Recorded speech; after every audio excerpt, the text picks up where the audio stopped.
Recently, we had a look at consoles I thought aged badly, but today we'll do the opposite and talk about consoles that I think stood the test of time rather well. The consoles on this list are all here due to various reasons, which differ from system to system. A lot of times, consoles age well because they're reliable, moddable, or versatile, or combinations thereof. And just so you know, I'm only going to talk about consoles I have experience with, and of course, it's all just my opinion. With that in mind, let's get started. Super Nintendo. Out of all 2D consoles, I like the SNES the most.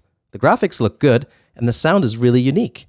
Sound effects and music have a distinctive smooth tone that I haven't heard with any other system.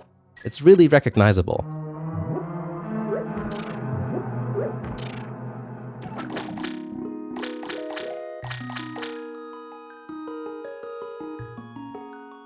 The controller has all the buttons you're going to need, and I love the games. Just give me a Super Nintendo, Link to the Past, and Super Mario World, and I'm happy. The hardware doesn't really suffer from any major problems, so they're really reliable. The usual rubbing alcohol and Q-tip thing is sometimes necessary, but that's to be expected of any cartridge-based system. The only thing is that a lot of them turn yellow with age, and that can make them look kinda ugly. Who wouldn't want a yellow Super Nintendo?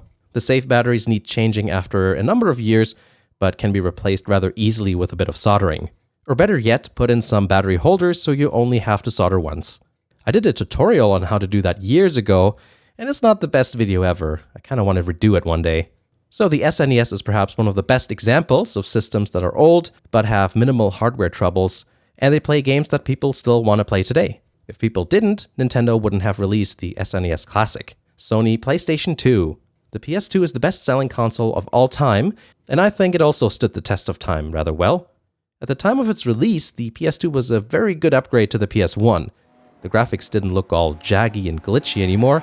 You could watch DVDs, and most types of games you could think of were available for it. And it plays PS1 games, which is always a bonus. A lot of them anyway. Some don't quite work, which is too bad. The variety in games is what I like about the PS2.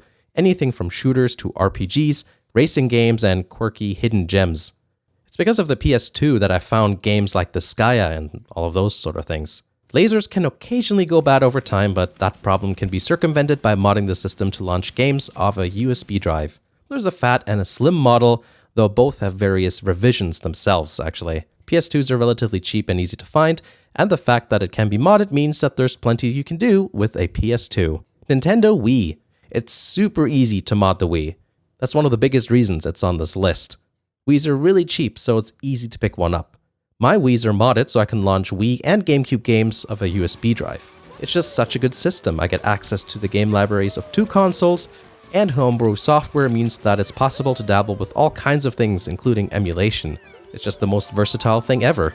I put this console in the honorable mentions section of the video about consoles that didn't age well due to a lot of people commenting on some of my other videos on how disk drives can fail. But modding completely removes that issue. There were a few people who commented on my soft modding guide that they successfully modded Wiis with broken drives, which I think is pretty awesome. Better to have those consoles provide joy and entertainment rather than ending up in the garbage. Nintendo Game Boy Advance. The GBA is great because it can play all Game Boy games, except for some unlicensed ones. The systems are reliable, and there are a couple of hardware choices too. The original GBA has no backlighting, but can be modded to have it, and the SP, which uses rechargeable batteries, doesn't suffer from the crappy replacement battery problem of the PSP. So there really isn't that much use for any of the prior Game Boys, since they don't really offer any advantages other than the original Game Boy having better sound, though it's still fun to collect the other consoles as well. The Game Boy Advance makes a lot of sense since it's so practical, and in some ways it's like a portable Super Nintendo, which is always a good thing in my books. So it's reliable, can be modded, and plays games of 3 different consoles. That pretty much ticks all the boxes for me. Honorable mentions. Like an acceptance speech that just keeps on going, there's one more name I have to mention. The Sony PSP is what I want to talk about real quick. The PSP could really end up on both this video and the last one where I listed consoles that didn't age well. The battery debacle was too severe for me to ignore, hence I didn't list it here, but I think it's worth mentioning that out of all consoles I know, the PSP is the easiest to mod, even more so than the Wii. It's super versatile and convenient with the custom firmware. So despite the problem with the battery, I think it's still a really good console. And besides, if you don't really want to bring it around with you, and you can always just have it connected to an AC adapter and don't worry about the battery. But that's going to be it for this video. Hopefully you enjoyed it. This is by all means not a complete list. I've got a few other consoles to talk about as well, but I didn't want to make this video all that long, so we'll take a look at those in a few weeks or so. I want to make a couple of other videos in the meantime. You can follow me on a couple of different sites like Twitch and Twitter. Patreon is available for people wanting to help out, and there's a Discord server you can join as well.